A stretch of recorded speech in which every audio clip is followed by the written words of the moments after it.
बेटों की कोई 30 साल का हो गया, 35 साल का हो गया, 42 साल का हो गया, विवाह नहीं हो रहा। लड़की 35-36 साल की हो गई, 40 वर्ष की हो गई, 27 साल की हो गई, विवाह नहीं हो रहा, बहुत चिंता में हो, बहुत टेंशन में हो, तो शास्त्र कहता है, हमारा शिव महापुराण का कथा वर्णन करती है, हाथ में 2 लोटा जल, 2 लोटे जल लीजिए और दोनों लोटे जल से शंकर भगवान का, जिस लड़का लड़की का विवाह नहीं हो रहा उसी का हाथ से शिवलिंग पर दोनों लोटा जल आधी आधी मात्रा में चढ़ाइए। मतलब थोड़ा थोड़ा जल कुंदकेश्वर महादेव के नाम से चढ़ाइए, वही जल लेकर जाइए और बेलपत्र के वृक्ष के नीचे उसी जल से 7 धार, पेड़ की परिक्रमा करते हुए 7 परिक्रमा उसी जल से, दोनों लोटे जल से 7 परिक्रमा कुंदकेश्वर महादेव के नाम से करवा दीजिए। उसका विवाह होकर ही रहेगा, निश्चितता में विवाह।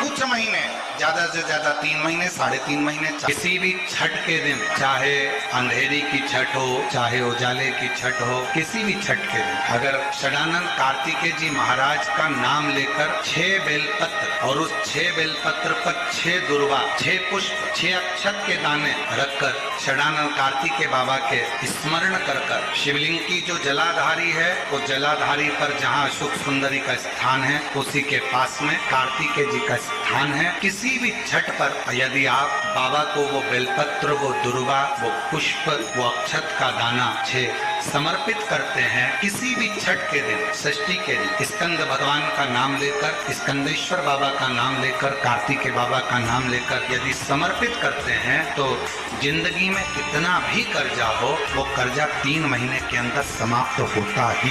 कितना भी कर्जा, साथ में आपका परिश्रम, साथ में आपकी मेहनत और आपकी दृढ़ता कि स्कंद भगवान के अगर केवल स्कंद पुराण को भी कोई जीव श्रवण कर लेता है तो मृत्यु तो मृत्यु, जीते जी भी उसके लिए मार्ग प्रशस्त होकर एक बार वो भगवान का दर्शन भले वो किसी रूप में करे, पर मरने से पहले उसको ऐसा महसूस होता है कि मैं वैकुंठ का दर्शन कर कर आया हूं। ये उसको भान होता है स्कंद पुराण को मात्र श्रवण कर लेने से, मात्र श्रवण। स्कंद भगवान का पूजन करा, भगवान शंकर का शिवलिंग बनाया, शंकर भगवान के गणेश जी को स्कंद देव को बिठाकर पूजन किया, इतना पूजन करा विश्वामित्र और सत्याव्रत ने, इतना पूजन करा, भगवान विष्णु ने कहा नया रास्ता बना दिया जाए। विश्वामित्र जी ने धर्म से स्कंद देव से कहकर एक मार्ग का निश्चय किया, उस मार्ग पर राजा सत्याव्रत चलकर जाने लगे।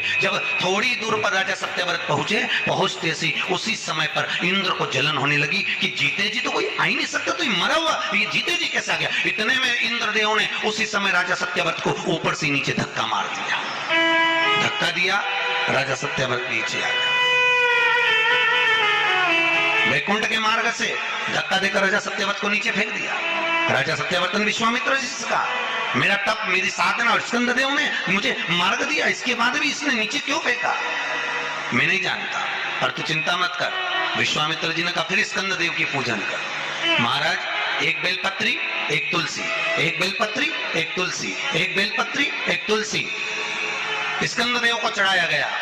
और जब बेलपत्र और तुलसा चढ़ाया गया, स्कंददेव प्रसन्न हो गए महाराज, और प्रसन्न होकर कहा, भगवान नारायण को याद किया, भगवान विष्णु ने कहा मांगिए क्या चाहिए। स्कंददेव ने कहा एक काम करो, वैकुंठ तो दुनिया जाती है, इनके लिए अलग वैकुंठ का निर्माण करा जाए, अलग से वैकुंठ बनाया जाए। वैकुंठ लोक और मृत्यु लोक के बीच में एक वैकुंठ बना दिया गया और उस वैकुंठ पर मार्ग प्रशस्त करा सत्याव्रत के लिए। जब राजा सत्याव्रत के लिए मार्ग प्रशस्त करा, तब भगवान विश्वामित्र को लगा कि वैकुंठ तो हवा में टंग रहा है, कहीं वापिस सत्याव्रत ऊपर चढ़ा और नीचे गिर गया तो करा क्या। तब भगवान विश्वामित्र जी ने उसी समय पर एक बड़ा सा खंबा ले जाकर उस वैकुंठ में लगाया, खंबे को लगाया, सत्याव्रत ऊपर गया, जाने के बाद जैसे सत्याव्रत ने प्रणाम करा, प्रणाम करते ही वैकुंठ का दर्शन करते ही एक अश्रु उस खंबे पर गिरा। उस खंबे पर गिरते ही वो अश्रु के खंबा स्पर्श होने से नारियल का वृक्ष प्रकट हो गया। भगवान उसी समय माता पार्वती ने कहा, स्कंद देव भले लोग गणेश जी का पूजन करे, प्रथम गिनती में गिने, पर तू हर कलश के ऊपर तू ही विराजमान मिलेगा। और स्कंद देव उस नारियल के रूप में विराजमान हो गए महाराज। उसके लिए वैकुंठ का रास्ता दूसरा बना दिया जाएगा और वो जीते जी वैकुंठ जीते। मेरा ये काम नहीं हो रहा, मेरे पास में इतना नहीं है, मेरा बहुत व्यापार कर रहे हैं पर आ ही नहीं रहा, धन कहीं से नहीं आ रहा, बहुत टेंशन में जीवन चल रहा है। तब 7 बेलपत्र लेना है। कितनी बेलपत्र लेना है? 7 बेलपत्र में से सबसे पहली बेलपत्र घर से जब चलो तो घर के पास में जो घर के अंदर रसोई घर में मटका होता है, क्या बोलते हैं यहाँ पर, हंडा, मटका, गगरा, घड़ा, जिसमें तुम पानी भरते हो, टंकी, बाल्टी, जो भी होता है रसोई घर में जो पानी भरते हो पीने के, हंडे में, बोतल, उसमें टंकी में, जिसमें भी तुम भर के रखते हो, एक बेलपत्र उस हंडे के पास में, मटके के पास में वहां रखना है। घर से उसी मटके में से पानी लेना है, उसी हंडे में से एक लोटा जल लेना है, उसको लेकर जाना है। एक बेलपत्र वहां रख दी, बची कितनी? 6 बेलपत्र में से चलते चलते एक बेलपत्र पानी लेकर जब जाओ तब एक बेलपत्र बेलपत्री के वृक्ष के नीचे बेलपत्र चढ़ा के उस पर जल चढ़ाना। 6ठी बेलपत्र जल को पूरा मत चढ़ाना, जल लेकर चढ़ाना। 5वें नंबर की बेलपत्र नंदीश्वर के पास में, जिस नंदी का पांव ऊपर की ओर हो, एक पांव नीचे दबा रहता है, पांव ऊपर वाले पांव के पास में एक बेलपत्र रख देना है। 5वें नंबर की बेलपत्र वहां रख दी। 4थे नंबर की बेलपत्र अशोक सुंदरी वाली जगह, हमने कई बार आपको अशोक सुंदरी का स्थान बताया। ये जलाधारी, यहाँ जो बीच में से जल बहता है, बीच में एक मोटी लाइन होती है, अशोक सुंदरी। 4थे नंबर की बेलपत्र यहाँ रख दीजिए, थोड़ा सा जल समर्पित कर दीजिए। 3रे नंबर की बेलपत्र यहाँ बैठकर जल चढ़ा रहे हो तो यहाँ रखो, यहाँ बैठकर जल चढ़ा रहे हो तो यहाँ रखो, यहाँ बैठकर चढ़ा रहे हो तो यहाँ रखो, मतलब पार्वती जी का जो हस्तकमल है उस पर रखना और उस पर जल चढ़ाना। 3रे नंबर में। 2रे नंबर की बेलपत्र शंकर भगवान का जो शिवलिंग है उसके ऊपर बेलपत्र को रखना है। बेलपत्र की जो डंडी है, आप बैठे हो वहां पत्ती का मुंह होना चाहिए, डंडी का मुंह तुम्हारे ठीक बैठे। बेलपत्र यहाँ रखें। 2रे नंबर जल चढ़ाएं। एक बेलपत्र जो 7वें नंबर की है, उस बेलपत्र को जो जलाधारी है, जल चढ़ाने वाली, उस जलाधारी का स्पर्श कराएं और उस बेलपत्र को वापस लेकर उसमें से थोड़ा सा जल उस जलाधारी में डाल दें। उस बेलपत्र को, जो 7वें नंबर की बेलपत्र है, उसका स्पर्श केवल जलाधारी को कर बाबा से विनती कर उस बेलपत्र को किसी भी दिन आप अपने घर में लाकर रख लो। 7 बेलपत्र का उपाय, 7 बेलपत्र का उपाय शिव जी का एक आनंद फल प्रदान। पहली परिंदे के पास, 2री बेलपत्र के वृक्ष के नीचे, 3री नंदी के यहाँ, 4थी अश्व सुंदरी के यहाँ, 5वीं पार्वती जी के यहाँ, 6ठी भगवान शंकर के ऊपर, 7वीं जलाधारी का स्पर्श कराकर वापस।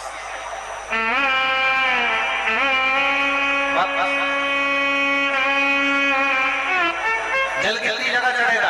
केवल 5 जगह पर। एक बेलपत्री के पेड़ के नीचे, 2रा सुख सुंदरी की जगह, 3रा पार्वती जी की जगह, 4था शिवलिंग के ऊपर और 5वां जो जलाधारी है ऊपर, उस 5 जगह पर एक ही लोटे में से थोड़ा थोड़ा जल।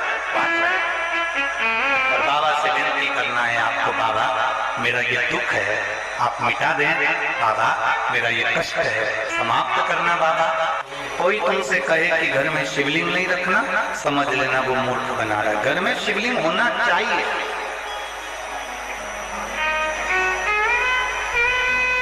शंकर का शिवलिंग नहीं होता, वहां का जल, भोजन, अग्नि शुद्ध नहीं हो पाता,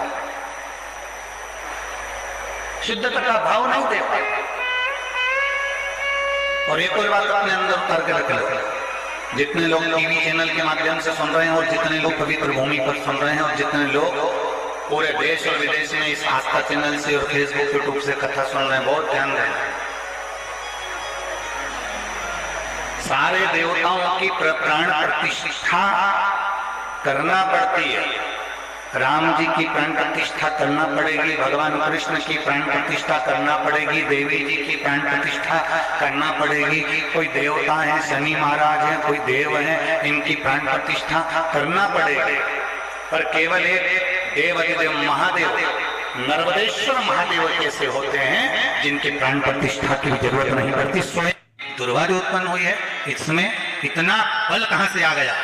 शंकर भगवान बोले रे, ओ इंद्र, तुम्हारे अमृत से भी बड़ी प्रबल है ये दुर्वा। जिस समय पर अमृत का कलश निकला, उस अमृत के कलश को देवता लेकर जा रहे थे।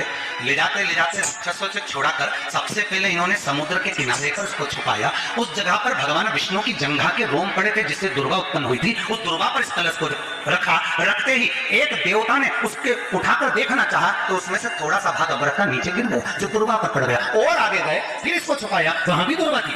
फिर और आगे गए, वहां भी दुर्वा थी। सुन इंद्र, तेरे को जो अमृत मिला तूने एक बार में पिया। ब्रह्मा को जो अमृत मिला वो ब्रह्मदेव ने एक बार में पिया। वरुण को जो अमृत मिला वो एक बार में पिया। और इस दुर्वा को जो अमृत मिला वो 5 बार मिला। इसलिए पंच दुर्वा लेकर तू गणेश के पास जा और उसको दे, क्योंकि ये 5 अमृत के कुंड से भी प्रबल है। ये 5 अमृत के कुंड से भी प्रबल है, लेकर जा तू ये दुर्वा। और इंद्र ने दुर्वा दी, गणेश जी को खिलाई। जैसे खिलाई, गणेश जी के भीतर की जो अग्नि थी वो समाप्त हो गई। तकलीफ किसकी जिंदगी में नहीं आती। भगवान राम के जीवन में भी दुख आया, भगवान कृष्ण के जीवन में भी दुख आया। तकलीफ किसको नहीं है, सबको। इसीलिए किसी के दुख को देखकर कभी खुश मत हो। जरा सा किसी के ऊपर तकलीफ आई और सब लोग मिलकर चर्चा करने लगे, अच्छा हुआ, अच्छा हुआ, बहुत बढ़िया हुआ, ऐसा तो होना ही था, इसने तो ऐसा करा, अच्छा हुआ। ना ना, किसी को बीमारी आई, कभी मत कहो कि दूसरे को बीमारी आती है ना तो दुनिया के लोग सोचते हैं कर्म का दंड भोग रहा है। और खुद को बीमारी आई, फिर खुद को तकलीफ आई, फिर खुद को कष्ट आया, फिर। इसलिए कभी किसी की जिंदगी में अगर तकलीफ है तो भगवान से प्रार्थना करना, बाबा इसके जीवन में दुख आया है, भले मेरा बेली है, कष्ट है, मेरे से लड़ता है, पर बाबा दुख समाप्त करना। जब हम सर्वे भवन्तु सुखिनः की कामना करेंगे ना तो सबसे पहले भगवान सुख हमको देगा।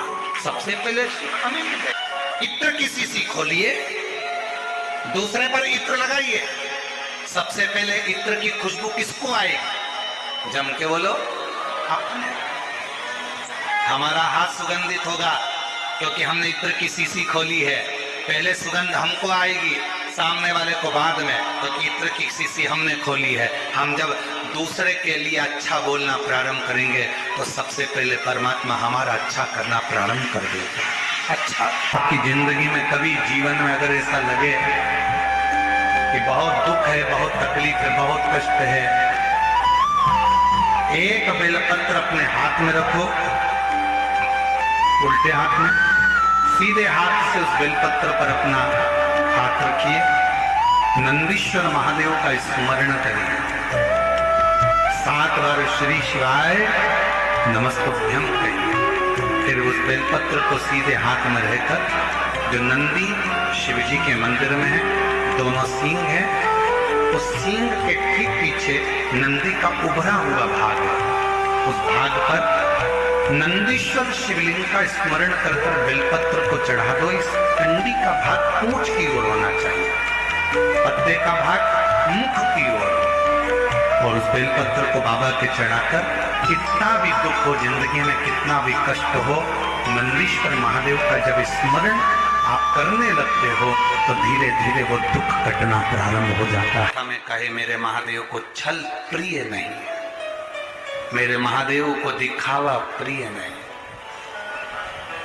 मेरे महादेव को कुछ भी दिखावा नहीं चाहिए, कुछ नहीं, एकदम साधारण है मेरा महादेव। जितने मंदिर जाओगे उतने मंदिर में तो भोग लगेगा, 56 भोग लगेगा, पर मेरे महादेव को तो 56 भोग भी नहीं लगता, मेरे महादेव को 56 भोग की जरूरत भी नहीं पड़ती, वो तो अलमस्त रहता है। तुमने बेलपत्र दे दी, धतूरा दे दिया, जल चढ़ा दिया, उसके पास पहुंच गए, सुख पा गया।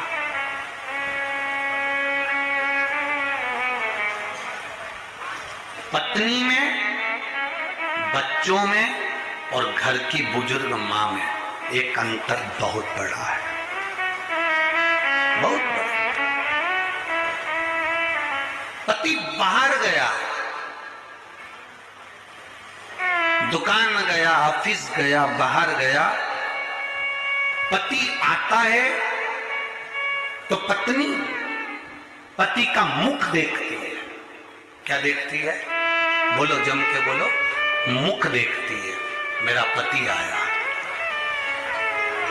पति जब घर आता है तो बच्चे अपने पिता का हाथ देखते हैं, उसके हाथ में क्या सामान है, मेरे पापा क्या लेकर आए। पत्नी पति का मुख देखती है, बच्चे पिता का हाथ देखते हैं, और घर की बुजुर्ग मां अपने बेटे का पेट देखती है, मेरा बेटा भूखा तो नहीं।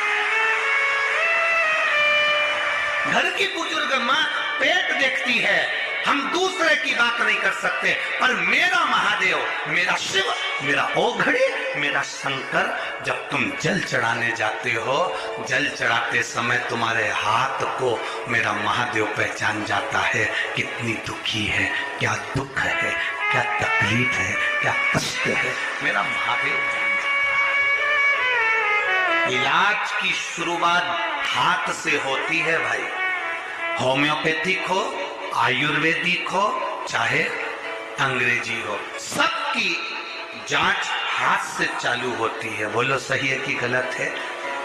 बीपी, शुगर, थायराइड, बुखार, सर्दी, खांसी, जो भी जांचना है बीमारी, डॉक्टर भी हाथ पकड़ेगा, आयुर्वेदिक भी हाथ पकड़ेगा, होम्योपैथिक वाला भी हाथ पकड़ेगा। जांच हाथ से चालू होती है।